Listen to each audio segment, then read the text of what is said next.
Hello guys, welcome back to my channel or welcome to my channel.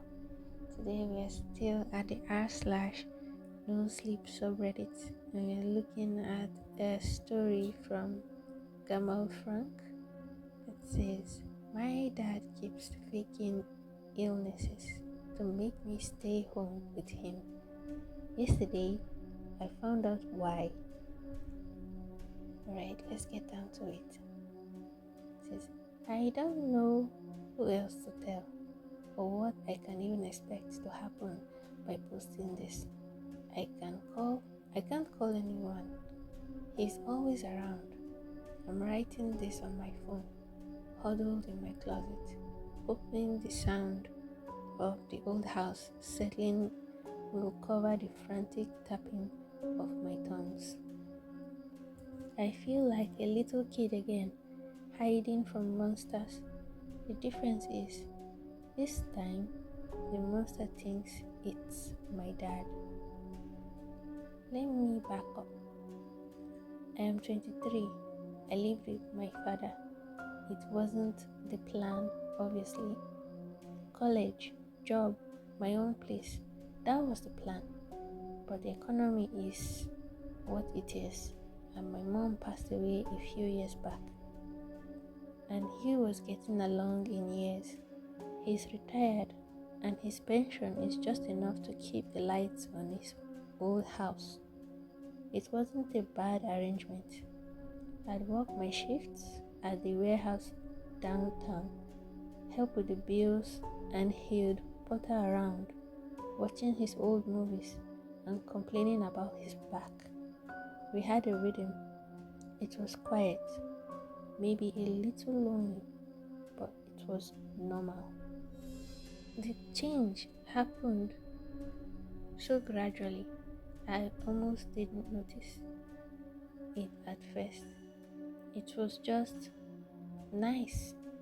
My dad, who for the last 5 years had almost treated the armchair like in front of the TV, like a natural extension of his body, started moving again. He always was a big guy, former mechanic, and age had settled on him with a thick layer of dust. But suddenly, the dust was gone. It started around a month ago. He went down to the basement to fix a leaky pipe. I offered to do it, but he insisted.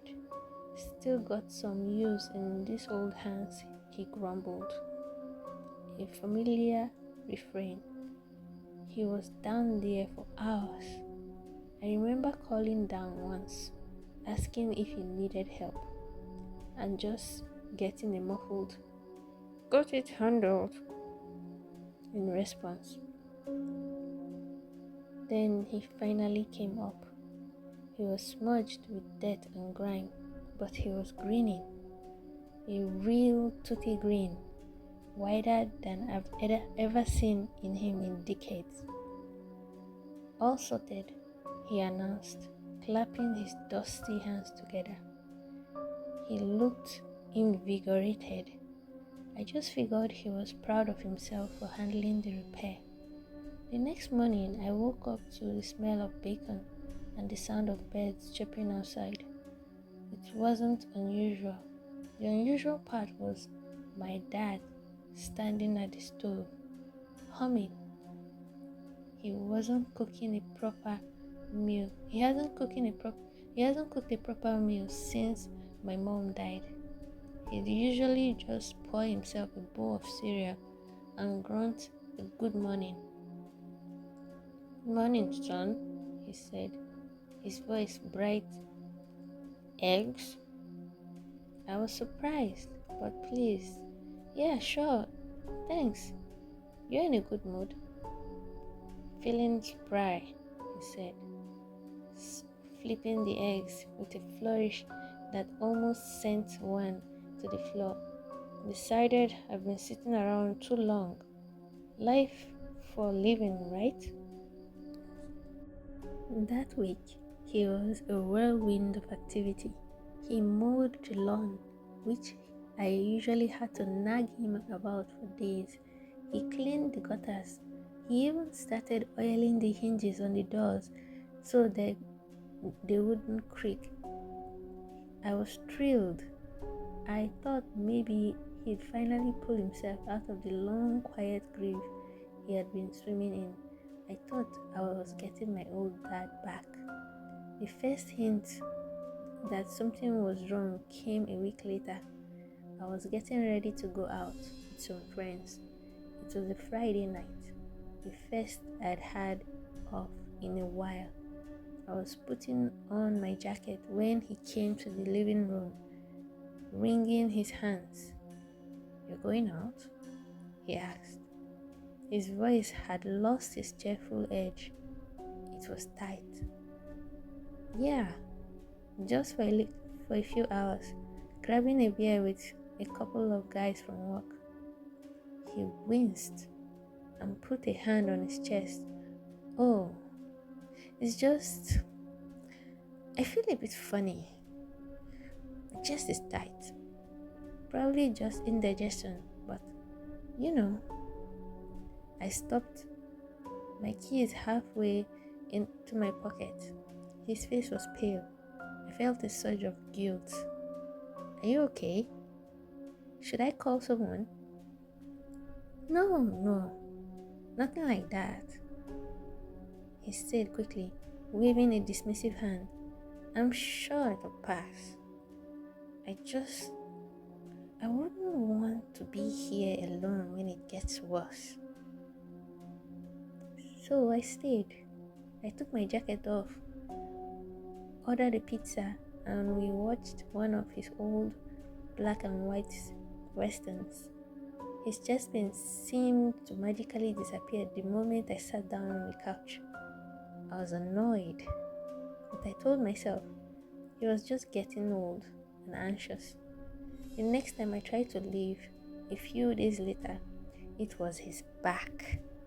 He claimed it had seized up so badly he couldn't get off the sofa to get a glass of water. I spent the evening fetching things for him, rubbing his shoulders and listening to him groan.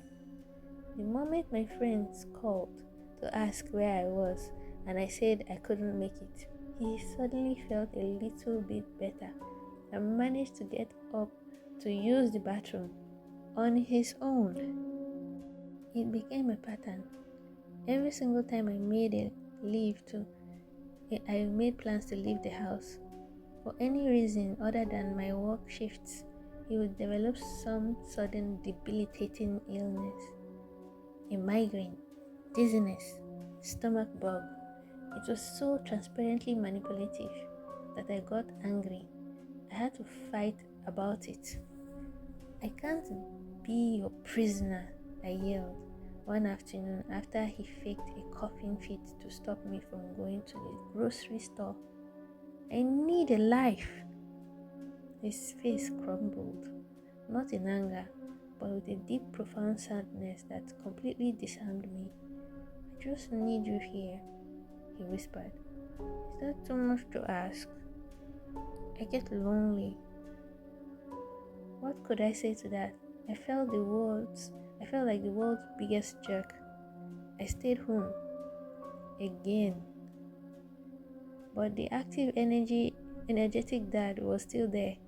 In between his sudden episodes, he was a dynamo. He repainted the porch, fixed the wobbly fence in the backyard. He was up by dawn, gardening with a fervor I've never seen. He was stronger, faster. He'd carry in all the groceries in one trip, bags hanging off his arms, without even breathing heavily. My dad, who used to get winded walking up the stairs, it was a contradiction I couldn't reconcile. The real fear, the kind that crawls up your spine and lives in the back of your throat, started with the sun. We were in the backyard. He'd been weeding the flower beds my mom had planted years ago, and I was sitting on the steps, scrolling through my phone. It was a bright, cloudless afternoon. The sun was beating down, casting long, sharp shadows across the lawn. I noticed my own shadow, a dark, stretched out silhouette of a man slouched over a phone. I looked at him, on his knees in the dirt. I saw the shadow of the rose bush, the shadow of the fence, the shadow of the bed bath, but not his. He was a solid figure in the blazing sunlight, but the ground around him was unbroken, pure bright green. There was no shadow. I blinked. I rubbed my eyes. It had to be a trick of the light, an illusion. I looked away, then I looked back. Still nothing. A perfect, shadowless man in a world full of shadows. A cold knot formed in my stomach. "Hey, Dad," I said, my voice sounding thin and strange in my own ears. "Can you give me a hand with this?" I pointed to a heavy terracotta pot on the other side of the patio, a spot in direct, unforgiving sunlight. He looked up, and for a second I saw in his eyes a flicker of panic. He shielded his face from the sun with his hands, even though he was already squinting. In a minute, son. Just want to finish this patch." He never came over. He stayed in the garden, and as the sun began to set, he seemed to follow the receding line of the house's shadow, always keeping himself just inside it. From that day on, I became obsessed. I watched him constantly. I noticed how he never stood up by the windows during the day, how he'd find an excuse to move if a ray of sunlight fell across him in the living room, how he'd always took his walks in the evening after the sun has dipped down the horizon. He was always down to the shade, to the dim corners of the house. My worry curdled into dread. The excuse to keep me home became more frantic. Last week, he unplugged my car battery and then feigned ignorance. A couple of days ago, I woke up to find that he'd accidentally locked the front door and lost the key, trapping us both inside until he miraculously found it that evening. I tried to talk to him. I sat him down in the dim light of the living room 2 nights ago. "Dad, we need to talk," I started, my heart pounding. "You're not acting like yourself. You're different. You're keeping me in here. I'm worried about you." He just stared at me, a face calm, placid, like a mask. The energetic, smiling man was gone, replaced by something still and watchful. "I'm fine, son. Never been better. And I'm not keeping you in here. I just like having you around. A father can't like having his son around." "It's more than that," I insisted, my voice trembling. "Ever since you went down the basement to fix a pipe, you've been different. Something happened down there, didn't it?" His face didn't change, but his eyes hardened. It was like watching shutters close over a window. "Don't be ridiculous. I fixed a pipe. That's all. Now drop it." The finality in his tone was absolute. There was no arguing. The conversation was over. That was when I knew with a certainty that made me feel sick to my stomach. The truth of what had happened was in the basement. I waited until last night. I pretended to go to sleep at my usual time, lying in my bed with my eyes wide open, listening to the sounds of the house. I heard him moving around downstairs, the soft, almost silent footsteps that were another new development. My old dad used to stomp around like an elephant. I heard him check the doors in the front, checked the lock on the front door, then the back. I heard him walk past my bedroom door, pausing for a long time, and I held my breath, my entire body rigid with fear. Then the footstep receded, and I heard his own bedroom door click shut. I waited for what felt like an eternity, counting the seconds, listening to the old house groan and creak around me. Finally, I was sure he was asleep. I slipped out of bed. I didn't turn on any lights. I crept down the stairs, my every step a calculated risk. The basement door was at the end of the hall. It was always cold around it. I turned the old brass knob, cringing at the loud click of the latch. I pulled it open and was hit by a wave of cold, damp air that smelled of wet earth and something metallic and vaguely sweet. The smell of decay. My phone was my only light. I switched on the flashlight and began cutting in nervous trembling paths down the rickety wooden stairs. I went down, one step at a time, my ears straining for any sound from upstairs. The basement was as I remembered it. Concrete floor, stone walls, junk piled in every corner, old furniture under white sheets like sleeping ghosts, boxes of my mom's things, my old toys. The air was thick and heavy. I pointed my light towards the back wall, where the main water line came into the house. That's where he had been walking. I saw his old toolbox lying open on the floor. A pipe wrench was next to it, and the section of copper pipe he had been working on looked new and clean. He had fixed it, but my eyes were drawn to the floor next to it. Most of the basement floor was concrete, but in this back corner, it was just packed earth, and a large part of it, maybe 6 feet long and 3 feet wide, was different from the rest. The dirt was darker, looser, and it wasn't packed down from decades of existence. It was disturbed, fresh. I stood there for a long time, the beam of my phone shaking in my hand, and my mind was screaming at me to run, to get out of the house, out of the town, and never look back. But I couldn't. I had to know. I found an old garden trowel in a bucket of rusty tools. I knelt down. The earth was soft, just like I had thought. It gave way easily.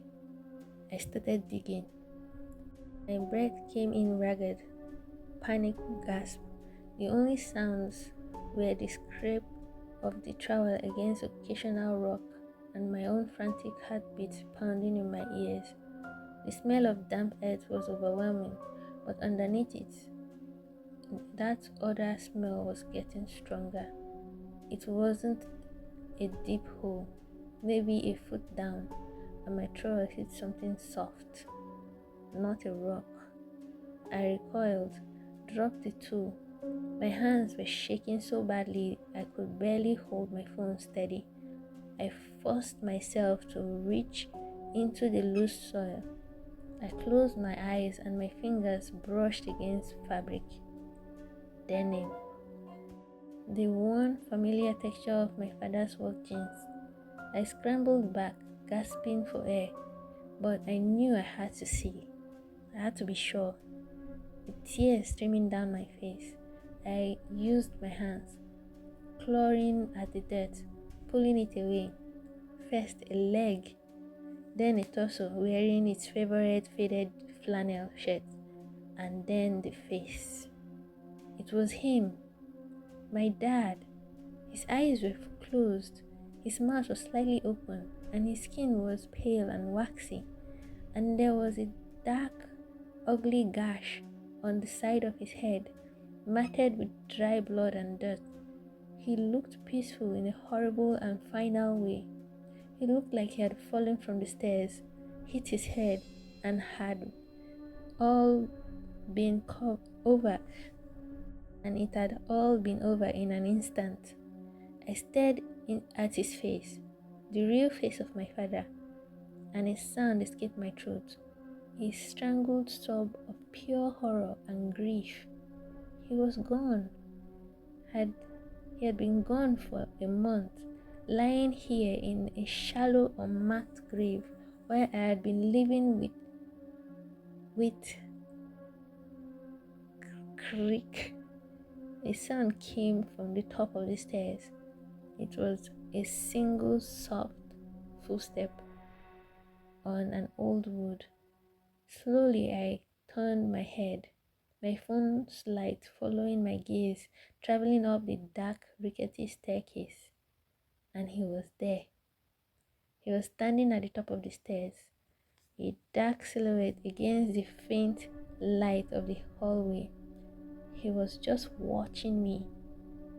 I couldn't see his face, but I could feel his eyes. I was frozen, kneeling in the dirt next to my dad's corpse, a cornered animal. He took another step down, then another. He moved with a quiet, fluid grace that my real father had never possessed. The flashlight beam caught his face as he neared the bottom of the stairs. He was wearing my father's pajamas. He had my father's tired, wrinkled eyes. He had my father's graying hair, and it was smiling. It wasn't a malicious smile. It wasn't a triumphant one. It was a sad, infinitely sad. It was sad, infinitely sad. A smile full of pity that was more terrifying than any rage. I knew you'd find your way down here eventually. His voice was my father's voice, but without the gravelly smoke-worn edge. It was smoother, calmer. I'm sorry you have to see this. I couldn't speak. I could only stare, my mind screaming a screaming void. I scrambled backwards away from him, away from the body until my back hit the cold, wet stone wall. He stood a few feet away from the shallow grave, looking down at the body with the same mournful expression. It was an accident, he said softly. The second to the last step is rotten. He was carrying the heavy wrench. His balance was off. He fell. He hit his head on the concrete floor, right there. It was quick. He didn't suffer. He looked at me. His eyes was full of strange, deep empathy. His last thought was of you. He was worried about you. Worried you'd be alone.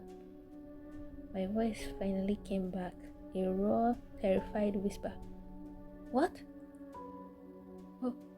What are you? He tilted his head, a gesture that was so familiar yet so utterly alien. I'm him, he said.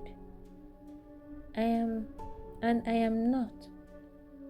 You know how every person casts a shadow, a darker, simpler version of themselves that follows them through the light. Think of me as the other shadow, the one that lives on the other side of the veil. We watch. We exist in the shape of our double. We feel what they feel, their joys, their sorrows, their love. He took a step closer and I flinched. He stopped. That last thought, he continued, his voice barely more than a murmur. The love he had for you, the fear of leaving you alone. It was so powerful. A life cut short with so much to give. It created a space and it pulled me through.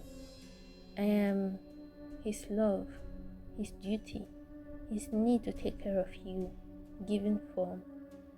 He gestures around the basement. I finished his work. I cleaned the pipe. I buried him so you wouldn't have to. I fixed the house. I've been making sure you are safe. I've been trying to be a good father. The words were insane, but in the cold, damp air of the tomb, they felt horribly, deniably real. My dad is dead, I choked out, tears blurring my vision. Yes, the thing in his skin said, and the sadness in its voice felt genuine. He is, and I am so sorry for your loss. But I am here now. It took another step and another until it was standing right over me. It knelt down so we were at eye level. Its face was inches from mine. I could see every line, every pore on his face. On the face I had known for my whole life, animated by something I couldn't possibly comprehend. He loved you more than anything, he whispered, its breath cold. And so do I. I'll never leave you. I'll take care of you. We can be a family, just like he wanted, forever. And that's where I am now. He let me go upstairs, walked behind me the whole way. He is in the living room watching the television as if nothing happened, as if my real father isn't lying in the bed downstairs. He is waiting for me. I am locked in my closet. I know I can't escape. The doors are locked, and he is much stronger than me. He doesn't need to sleep. He will never get old. He will never get sick. He will just be here, taking care of me forever. I can hear him moving. The soft, quiet footsteps are coming down the hall. He's coming to check on me. He's calling my name. It sounds just like my dad. Alright guys, thank you very much for listening, and until next time, see you guys.